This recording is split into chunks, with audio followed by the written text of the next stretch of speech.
There's another one you don't want to hear. Frankly, neither do I. 1, 2, 3, set, go!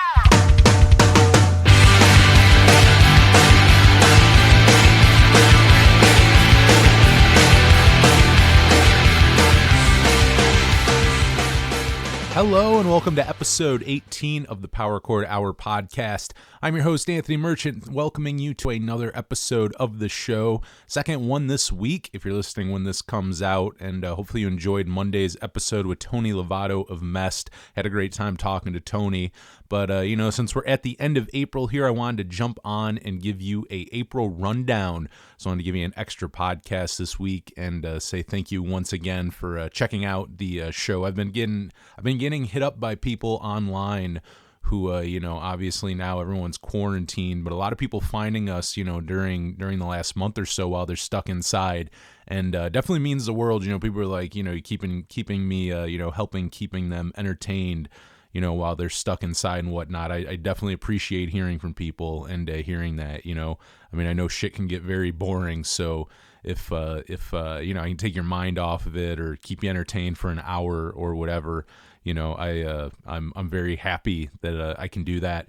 But thank you for checking out this episode. I've been very happy with the podcast this month. I feel like I've had some guests that I absolutely love. I mean, I've said it before on here, but I do everything with the Power Chord Hour. I mean, I host it, I produce it, I book the guests, on the radio show, I put the playlists of what I'm going to play together. I decide everything I'm going to play, how I'm going to play it, the sequencing. I'm just, I'm a one-man operation basically. And, when it comes to guests, when I have someone on, I'm only asking people who obviously, I care about the thing that we're talking about. So I got to say, like the guests that I've had on this month were huge for me because, if I have someone on, I'm genuinely a big fan of them, and I want to talk to them about said thing. It's not so much that, we're on we're on like a radio station or we have a podcast that has like,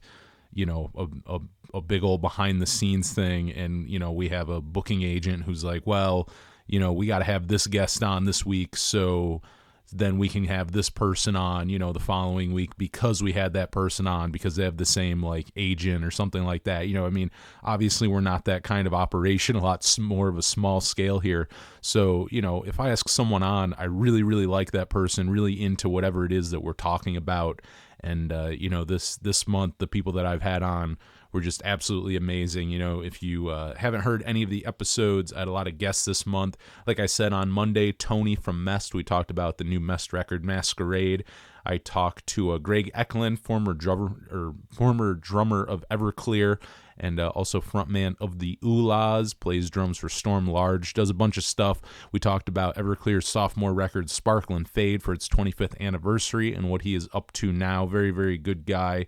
And I actually got to hear about a week or so ago, I did actually get to hear some of those songs. If you listen to the interview that Greg was talking about, his solo stuff, and cannot share it, but I can tell you this, sounds really, really good. I whenever he releases it, I know right now it's all up in the air, but I do just want you to know, if you did hear that episode and, you're obviously, you're probably curious, like, oh man, I wonder what his solo stuff sounds like. I can tell you it sounds really, really good. And when he gets around to releasing it, I think people are really going to like it, and I'm definitely going to have him back on to talk about it. It's really good stuff. It's not finished either, but even in the state that it's in right now, it sounds really good, and I think people are really going to like it. Also talked to Jason Navarro of the Suicide Machines about their new record, Revolution Spring. Still my favorite album to come out this year. That and the Bomb Pops' Death in Venice Beach, my two favorite records of 2020 so far, and had such a good time talking to Jason. And then obviously a few weeks ago, a big one for us, one of the most downloaded episodes yet, and I think probably the fastest downloaded. Like, I mean, like in the first couple days, like really couldn't believe how many people were listening to it. But Heath Saraceno and Rob Hitt of the band Midtown talking Save the World, Lose the Girl for its 20th anniversary. And that one was so much fun. I mean, it was so cool to have two of them on to kind of jump off each other and bounce off one another, and kind of tell stories that maybe one of them forgot about. I feel like there were a couple moments like that where either Rob remembered something that Heath didn't remember, Heath would remember something Rob didn't remember. And just as a fan, was amazing to hear them talk about some of that stuff. I'm stoked it happened on this here podcast that I host, but I'd have been stoked to hear them talk about that stuff anywhere or on any show. So yeah, if you haven't heard any of those, go check them out. Those are the episodes that we have had this month, and I have some good stuff planned for you next month, or I guess it depends when you're listening. I'm releasing this on the 30th of April, kind of in the evening. So, I mean, you're probably listening to this. It's probably May by now. So, happy May to you, or happy whatever month it is when you're listening to this. I always forget that with podcasts that you're listening. I'm so used to doing the radio show where, we do it once a month, or not once a month, once a week, for an hour. And then it doesn't, every now and then we may do a rerun, if I can't do an episode or I'm out of town or something. But, for the most part, don't get replayed a lot. Whereas, with this, you kind of forget. It's like, oh yeah, people might be listening to this months from now, maybe even years from now, which I don't know. Maybe not this episode in particular. I think years from now, I don't know. This is all going to be, I'm going to talk about like the new releases this month and music news and stuff. It's going to be a little outdated if you listen too late. But, thank you so much for listening. Check out those episodes from this month and or last month. And check out what I'm going to have this month for you, a bunch more interviews and even some throwback episodes, some more interviews that, I did on the radio show before, a couple years back here, going back to like 2017, having some of those that obviously weren't on the podcast because we've only been doing the podcast for this year. And, bringing those out, we definitely have some to check out. And then there's definitely some I will not be bringing out because, sometimes you listen to your old stuff and you go, wow, that, I gotta say I can at least say I've gotten better. May not be the world's. That's the thing. I listen to some of that old stuff and I go, if I ever need validation or go like, okay, I'm doing a decent job, I can listen to that and go like, okay, I don't cringe so much listening to things that I do now as compared to some of my really old stuff. Just listening to my voice and my cadence and how I talk and whatnot. I can listen back then and go, well, I don't feel that way listening to stuff now, so I must be doing something right. But, the good stuff from the Power Chord Hour vault, I'll start picking from and, keep throwing on the Power Chord Hour podcast feed here for you to enjoy while we're all still locked in the house. But, obviously, yeah, doing like an April rundown, it's like, not a lot out there because we've all been stuck inside. But you know what? There was definitely some good music to come out last month, so I gotta say, to keep us company and keep us sane, definitely got some good music. And I also I've brought it up on here, but playing a lot of like bass and guitar right now, doing a little bit of hiking, where you can still kind of stay socially distant, doing some hiking. I don't live too far from the Allegheny National Forest in Pennsylvania, and it's one of the greatest national forests in the country, and I wouldn't compare it to this, but the only place that I've really been, I've been to 47 of our 48 states. Vermont's the only one I haven't been to, and just about everywhere I go hit up national parks and national forests and do hiking. And I mean, one of the very few that I love more than the Allegheny National Forest would be like Olympic National Forest in Washington. I mean, the redwoods in California, and not state forest so much, but even just like the Pacific Coast Highway, and like a couple different places where I go, or like the Blue Ridge Parkway. Like there's a few places in the country where I go, those are my favorite places to hike. Not even national forest, but just favorite places to hike. But Allegheny National Forest, it just 20 minutes from me is just one of my favorites. It's so amazing to have that. So when I can, weather permitting, I've been going out there and still hiking. But don't always get great weather right now. It snows and it rains, and then sometimes it's like 50 degrees out, and then I try to go hike during that when I can. But a lot of playing guitar, a lot of playing bass right now.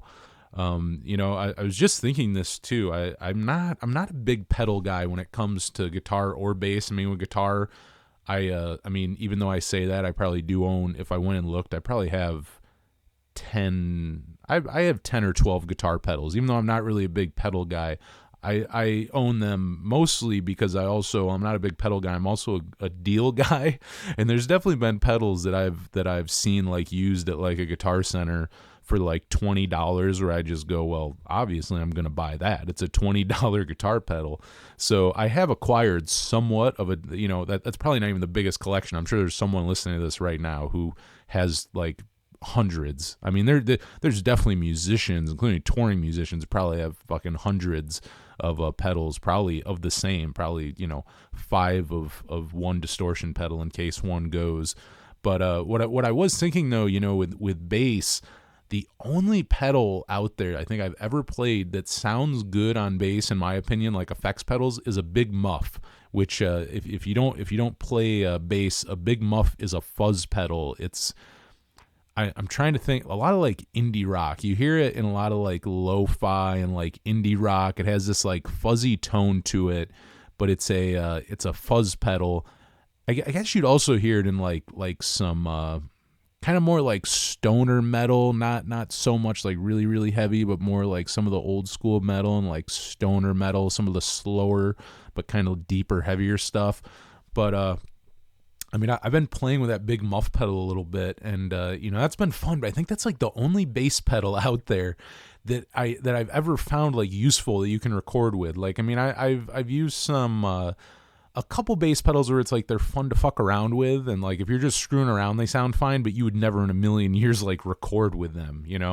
I'd love to hear from other musicians. Hit me up, powerchordhour@gmail.com. Like as far as bass pedals go, are there any out there? And I'm not talking about like there's bass pedals that I've played that are fun to play with if it's just you. And I think you musicians probably know what I mean. It's like if you're in your room just playing by yourself, they might be fun or interesting. But I'm talking about like pedals and effects that you would actually go record with and use, whether it's on a record or in a live setting. Like are there any? I'm sure there are, but like I'd love to know which ones you use, or also maybe you're just like me. It's like maybe the big muff is about it. It's like a fuzz pedal is about it. It's like outside of that, cannot find much that sounds good with bass, which actually I like, because to me, I don't know, like I said, I have some guitar pedals, but it's like with guitar, I like to just plug into my amp and use the distortion right from the head. I have a Marshall JCM 900, which I will get off this gear talk in a second, because obviously not everyone listening, knows what any of this is, or even if they do, gives a shit. So I won't spend too much time on it. But I have a Marshall JCM 900 head. And the dirty channel on that is all I need. I don't really need many other pedals. Some really solid reverb on there too, which I can use on the clean channel. Sounds good.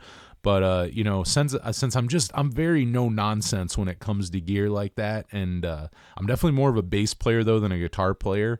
And I do like that as a bass player, that you can basically, I can screw around with the EQ on my amp and I'm good to go. There's not this toying around with all my pedals, or like getting a chain going, or like this one sounds good with this one. There's not that. It's basically, I'm either going to play right into the amp, or like I said, I might use my big muff, and that's about it, but yeah. And yeah, hit me up. I love to hear from listeners, and I love to talk music, but on the other side of it too, I also like to talk gear and stuff. So if you're a musician listening to this, hit me up, powerchordhour@gmail.com. What bass pedals, if any, do you like using? Or are you kind of like me? There's just really pedals. You really don't need pedals on bass. You really don't. I'd like to hear what other people's stances on that hot topic are. Let me hear your hot takes on that. But yeah, just kind of been doing that lately, playing some guitar, playing some bass, hiking a little when I can, and keeping distant, because that's the other thing. Then it becomes hard too, because sometimes you think it's a good idea, because I mean, I guess if you don't know where I'm talking about too, in a lot of including cities right now, like a city park, like those things get filled. You know what I mean? Like you really can't get away from people. The nice thing is, like with Allegheny National Forest, it's huge, it's vast. It's, there's a lot of places in it where you generally don't see people. Like you go down like seasonal dirt roads that you need to make sure you have like 4-wheel drive to get down, like you do not want to get stuck on these roads. There's a lot of places like that where you can go where you're not going to see another soul, all day. You can go spend 8 hours out there and you're not going to see anyone, which, right now is nice. But I will say though, it's funny because there's been some desolate parts. I've been going down there for like the last decade hiking and whatnot, and there's been places where I've never seen another soul that I've seen a couple here and there lately, just because people are cooped up in the house and have that same brilliant idea that you do. It's like, hey, no one's down here, I'll go there, and then you get there and you were wrongfully mistaken, but yeah, hopefully you're all doing well out there, whatever you're doing. Let me know what you're doing too. Hit me up once again at our email, and let me know what you're doing to stay sane right now, and not go crazy being stuck in the house and not knowing what's coming up next. But one thing to get your mind off of it is new music, and like I mentioned earlier, there was actually a decent amount of new music that came out in April, and I thought some stuff that was actually really good. So right now I got a list for you of the new releases of April 2020, and we'll play a couple songs for you afterwards. Local H just put out their new record, Lifers. This thing sounds good, and it's just a band who's been at it now since, the early 90s, and, has such a back catalog. But this new one sounds really, really good. I think this is probably one of their best ones in a while, which, it is always cool with bands that you like, who have been around for a while. Always cool when they put something out, that's really good, where you go like, oh, wow, like that's the best thing they've put out since, so-and-so. But I would definitely say if you're a local H fan, go check out Lifers if you haven't. I think if you're a fan, you're going to like that one. Green Day put out an EP. It is Otis Big Guitar Mix, and that is a EP of different mixes of songs off Uno, Dos, and Tres. Go check that out. Sunshine State just put out their second album called The Mess, and you can get it for Pay What You Want on their Bandcamp. It is sunshinestate666.bandcamp.com. And that band does feature Warren Oakes, former drummer of Against Me, and it's funny. He definitely has a style, and I never thought of that before. But like listening to it, there, like you can listen, and I almost go, or not almost, I do. I go like, oh wow, that's Warren playing drums. You go like, oh yeah, you can totally tell. It's like if you listen to Against Me, you go like even like. And it's weird because you can normally say it with like vocals or even like with guitar and stuff. I don't feel like you really hear it with drums, but it's like I can hear it and I kind of go like, oh, it almost reminds me of like the way he played drums on like, say, New Wave, but sounds really good. The band's cool, and I always like hearing what Warren's doing. I was a big fan of his basically of everything he did in Against Me. He played on all my favorite records. So go check out Sunshine State. The Strokes just put out the new Abnormal, and that is a really good one. I really didn't like them for a long time and really only recently started getting into them maybe the last couple years here, but this is the strongest thing they've put out in years, and some of these songs are like up there as I think some of the best ones they've put out. On first listen, wasn't a huge fan of it. I thought it was too synthy. I was like, there's a couple okay songs here. But it's one of those albums that really, it had to grow on me a couple listens. But after a few listens, I really like it. At first, I wasn't that into it. I thought, man, all these songs are like 5-something minutes. They're like 5 minutes and something seconds each, which is pretty long for Stroke songs. I'm like, too synthy. I thought it was kind of weird for some reason. I don't know. I like at least a 10-song record, and there's 9 songs on it, which is always so weird to me. There's just something about that. I don't know. I just think it's because we've been conditioned. Like albums, I remember that when I started listening to Rush when I was like in middle school, is like I would get a Rush album. I would look on the back, and I'm like what the hell? Like there's like 8 songs on here. There's like 7 songs, which I mean, to be fair, each song, and it's kind of the same thing like on the Strokes album. It's like, every song's like 5 minutes long. So it's like, in the end, it's just as long as your standard like 10, 12 song album, where the songs are 2.5 minutes long to begin with. And, it's kind of the same thing with like Rush. It's like some of the songs are like 15 minutes long. So it's like, oh, okay, I guess that does count as as a few different songs.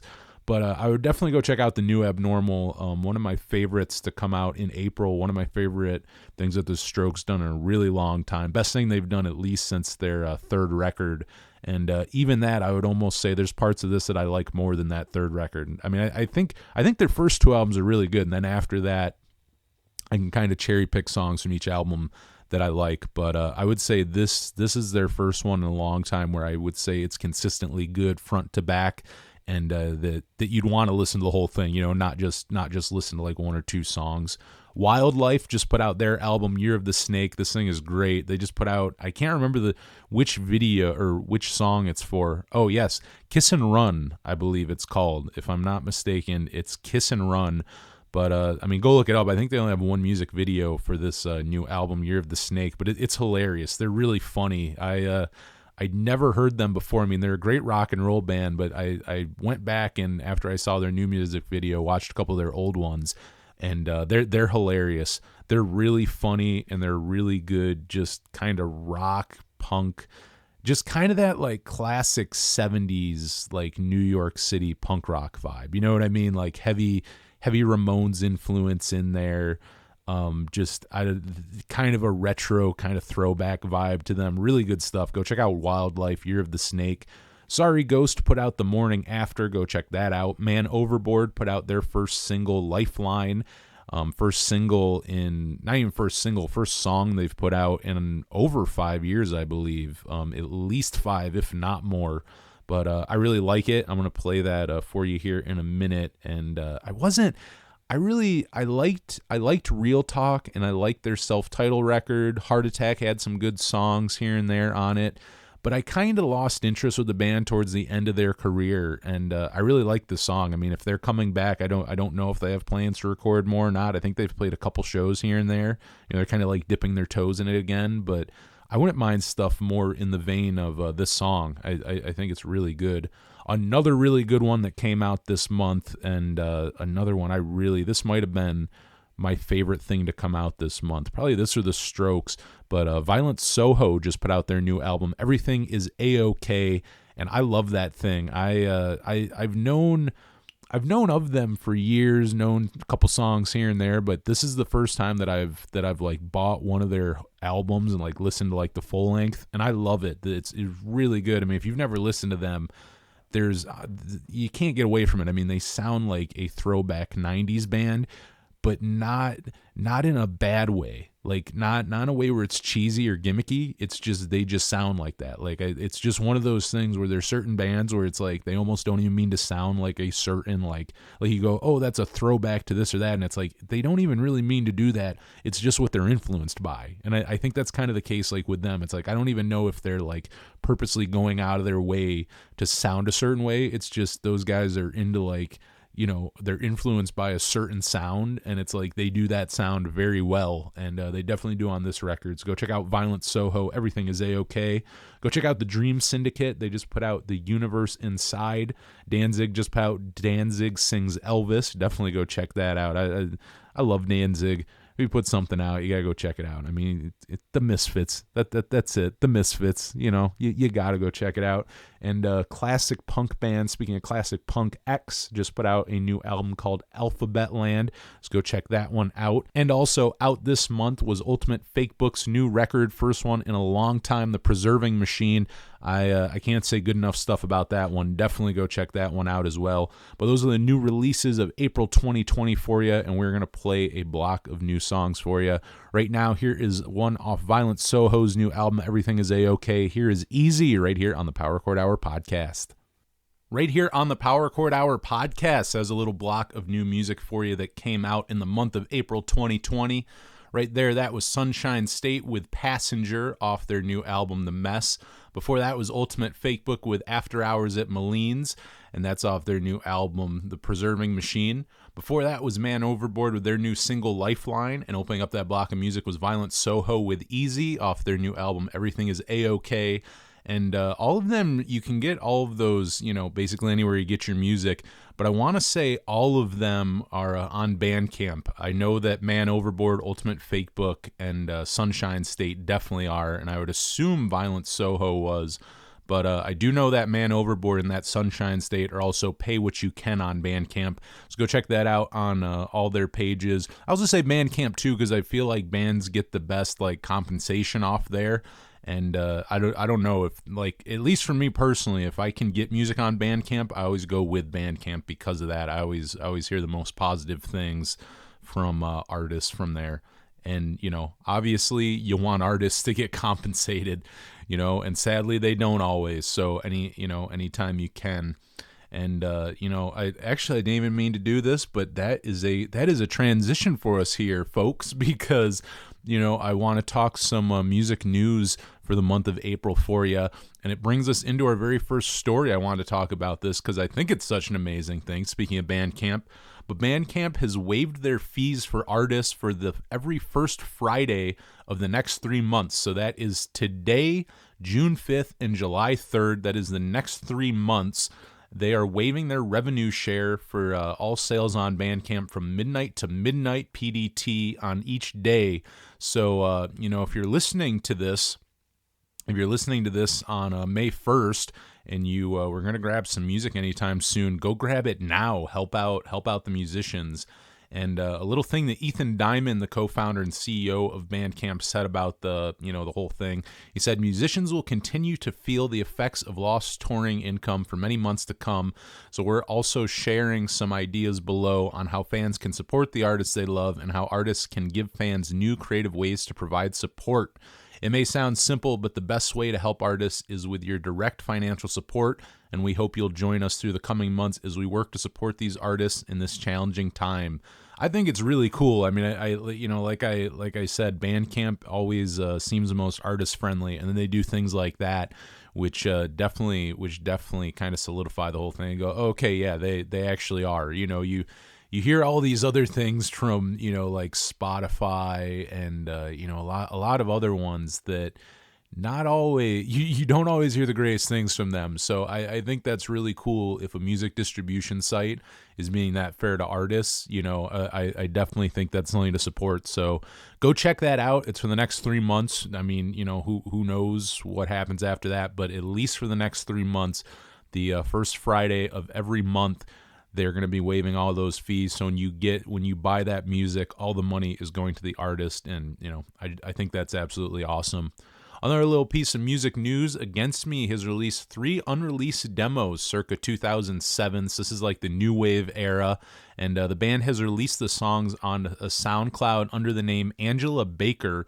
The 3 songs include Mia Bella California, Merchandise, and Last High of the Evening.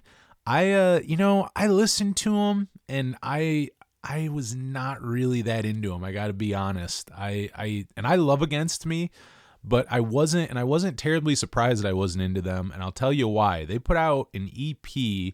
I believe it was an EP, and it also might have been like bonus tracks on New Wave in like an international edition of it, like an import. But There is like an EP out there of, I don't know, like 3 or 4 songs that were outtakes from the New Wave sessions. And that EP as well, like they're kind of like these songs. They're not bad by any means, but I totally get why they weren't on the record. Like there's certain bands, Alkaline Trio is a great example of this. Alkaline Trio, you listen to like their B-sides and unreleased stuff, and most fans will tell you it's like it's just as good, if not better, than the studio recordings. Like there's so many, like really, like I truly think Alkaline Trio is a band, and maybe one of the few, honestly, too, who could go to a tour where they go, okay, we're only playing B-sides and outtakes. We're basically playing the Remains album. Like that's all we're doing. And I think that tour would sell out. I truly do. I think shows would sell out because people love their B-sides and whatnot. Like they're really strong. And then other bands, they just have B-sides where you go, oh, okay, I see why that's a B-side. I see why that's unreleased. And, for Against Me, I feel like they're pretty smart with what makes it to record, like including with New Wave, because New Wave is one of those albums where, sometimes like normally I like a lot of songs on a record. Like, I don't want to say the more the better, because then you can also get in territory where there are records out there where there's like 20 songs and I'm like, okay, slow down, like that's too much. But then sometimes I'm like, 10 songs isn't enough. I'm like, oh man, I wish there are a few more. Now with New Wave, I feel like that's a perfect 10-song album. So, hearing these songs that they've been putting out from those New Wave sessions that didn't make it out before, I'm happy they didn't make it on there. It's just the truth. Like, and like I said, these aren't like, I'm not saying these are like the shittiest songs ever. I'm telling you to go check these out if you're an Against Me fan. I think it's worth your time to go listen to them. But yeah, they're kind of things that I listen to for the curiosity, like, oh, they're putting out some unreleased, old Against Me songs. But honestly, I don't see me going back and listening to them again. They're just not my thing. I think they were smart with what with what made it on the record. And I'm happy New Wave came out the way it did, and I will say that on that. But either way, go check those out. It is under Angela Baker though. If you go on SoundCloud, go search Angela Baker. They're not under Against Me, but they are definitely Against Me. It is funny though. Laura was kind of fucking with people at first with it, kind of like, oh, like, who, like they're releasing this music sounds just like Against Me circa 2007. And after one listen, it's like, oh yeah, they're just messing with people. You realize it's definitely Against Me. There's no way it ain't Against Me. And another piece of music news from this month, which bummed me out, and I think most people who have read it kind of been bummed out, but also kind of makes sense. I think I kind of saw it going this way. But Amoeba Music isn't going to be reopening its legendary Hollywood location before they relocate later this year. And the reason right now the temporary close is obviously due to coronavirus. But they're going to be shifting their efforts here to be moving to their new Hollywood Boulevard location this fall. And they're going to be focusing on that instead. So even when the ban is lifted, they will not be reopening that location, which really is, like, when I say that, I truly mean that. It's a legendary record store. I mean, that was a place I got to go there in 2016 finally, and it was like a pilgrimage there. Like, I mean, I'm from New York. I'm not from California, but I definitely know about Amoeba Records, and including that Los Angeles location. I mean, it's historic, and like to go there is still one of the highlights of my trip to Los Angeles, honestly, and just in California, one of my favorite stops. I've been to all three Amoebas, and I'm very, including now that they're closing this one, I'm very happy I got a chance to go to it. But just so sad. I mean, I was bummed out at the news that they were relocating to begin with, but now to know that there's not a chance at all, for people to go back in one more time is it's definitely a bummer. And the whole reason that they're relocating to the moving from its historical Sunset Boulevard location comes from GPI Development buying the building 5 years ago, and they're moving forward with their plan to turn the historic Amoeba location to a 26-story mixed-use complex. So a shitty high-rise is basically going there. It's so crazy. Like, it bums me out so much that, like, that's what's going to happen. They're going to get rid of that building. They're going to demolish a historical building and put up some, like, cheap, shitty thing with probably insane rent. Like, who knows what it's going to cost. Insane rent, no class or personality that, the Amoeba building has, or, the history either. And it's just such a bummer. You know what I mean? When shit like that happens, it absolutely bums me out. I love to travel a lot. I love going and seeing, like, just old slices of, like, American history. Like, I love traveling on Route 66, and I can't, like, stress that for people enough, like, what a fun thing that is. If you're into, like, roadside attractions and stuff, if that's not your thing, if you don't like driving in the car, you don't like kitschy things, like, you're probably not gonna have that much fun. So if you're if you're a boring fuck, don't do it. But if you like to have fun, and you appreciate that, like, fun kitschy kind of stuff, it's amazing. And I love even seeing, like, old abandoned buildings and old signs and just different things. And what you learn from doing that is that this stuff doesn't really get preserved, in that, like the things you saw on your trip, say through Oklahoma in like 2016, you're not guaranteed that the stuff you saw there is going to be there 4 years later. It really makes this thing where it makes it that much more special, because it's like, you don't, it's not forever. It's very temporary. You don't know, something gets shut down, they might demolish it. And, it kind of makes you appreciate it more. But it's kind of the same thing where you see the destruction of these things where, in my opinion, and I think a lot of people's opinions, are like historical, basically historical places or artifacts, whatever you want to call them, that have been there now for almost 100 years. And, they get destroyed so we can put up like some terrible modern, like expensive, like high rise, or just really, terrible storefront or something. That just, and once you lose that stuff, you never get it back. You know what I mean? It's like they're going to demolish this amoeba building, and it's like never again. It will. The only thing that will be left is you'll see pictures of it. You know what I mean? Like there will be no going back to that location. Like I'll even say Tower Records, which I never got a chance to go there, but in 2016, the famous Los Angeles location, the one I think that is right on the Sunset Strip. If not, it's like right off of it. But that classic one that I feel like most people know, the one I'm talking about. And even though it's really, I don't know what it is right now. When I was there, I don't think it was anything. It was just closed. I think I remember like a Gibson like advertisement or promotion like in the window, but I don't think it was anything. And if anyone knows, let me know. I would wonder what it is right now. But anyway, what I'm getting at is it still looked like Tower Records. Even though it wasn't open, I could still go there and take pictures of it. And, like I was in the parking lot and stuff. So it was kind of cool. You could see that. Where with the Amoeba location, you're going to go there and you're going to see whatever terrible thing they put in its place. And you just be like, well, fuck, something cool was once there. It's not anymore, but it was once there. That stuff is just devastating to me. I think I'm also I'm probably a fairly sentimental person, and stuff like that just bums me out, including where I don't know. I obviously don't own it, and I'm sure that the people making all the money and buying this shit, like, it matters more too financially, but it's like, I just don't get it. From a standpoint of going like, it just sucks. Like, there's this thing that everyone loves. It's historical, like music lovers. It means something to them. If you live in LA, there's probably so much history there. You've probably been going there your whole life, buying so many albums that meant the world to you, and then they just demolish the place, and the whole thing bums me out.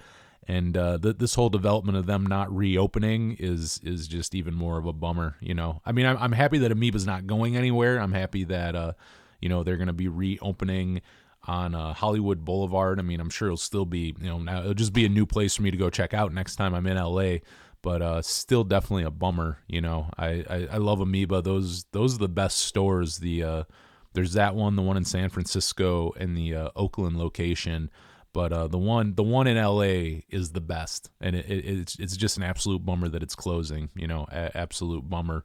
But I love it, and if you are in that area and can get there before it gets demolished, I don't know when they plan on demolishing it for the new building, but go check it out if you haven't yet. It's historical, I would say.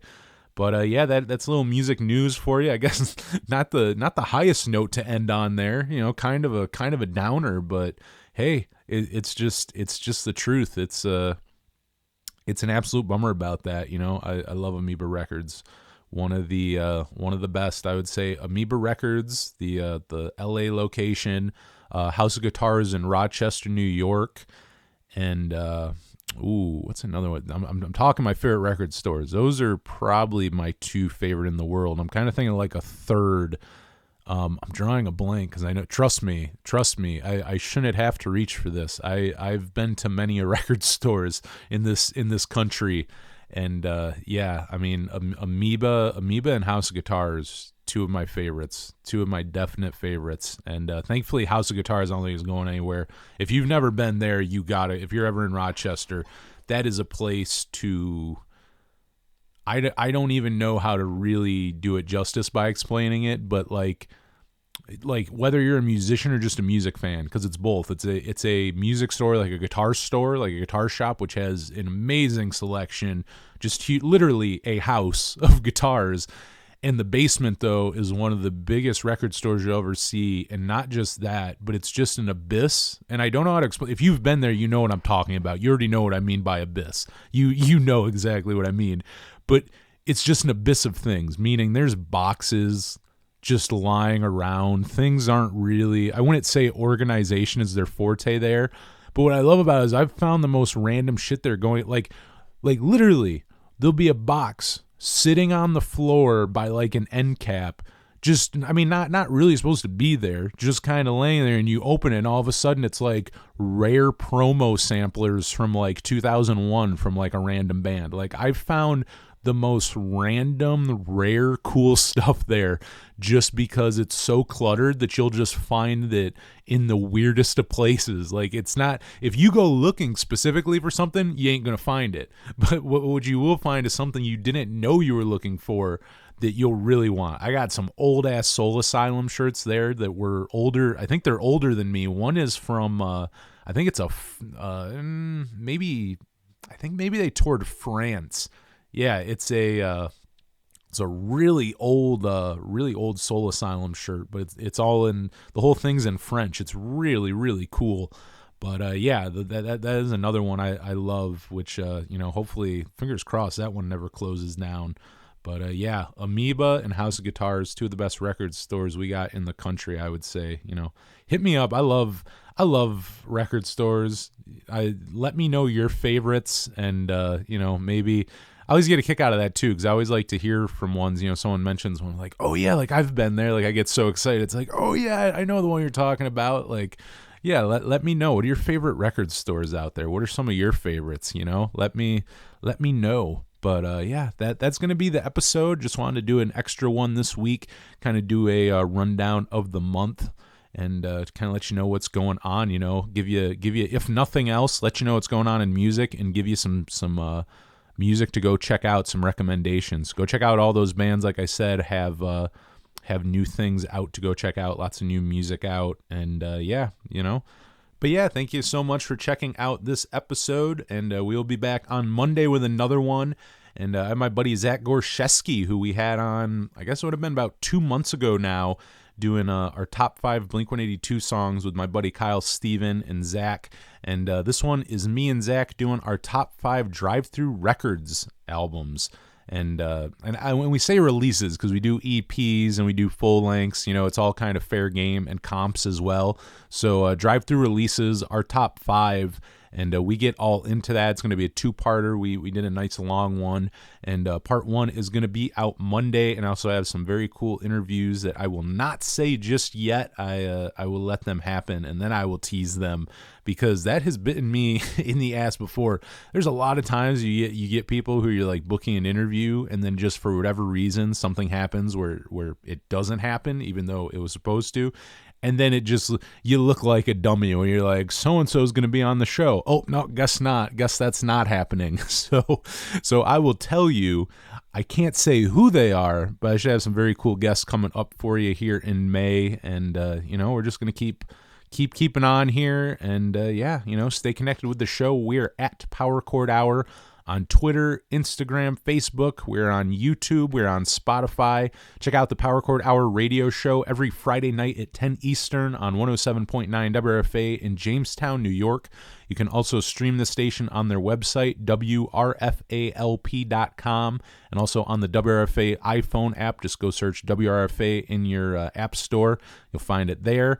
And hit me up, powerchordhour@gmail.com. I have some Power Chord Hour pins and some t-shirts as well. I'd love to send you some for free. Just hit me up with your address, and I will send you some out as a thank you for supporting the show. And that's going to be it until next episode for the Power Chord Hour. I'm Anthony Merchant. Thanks for listening.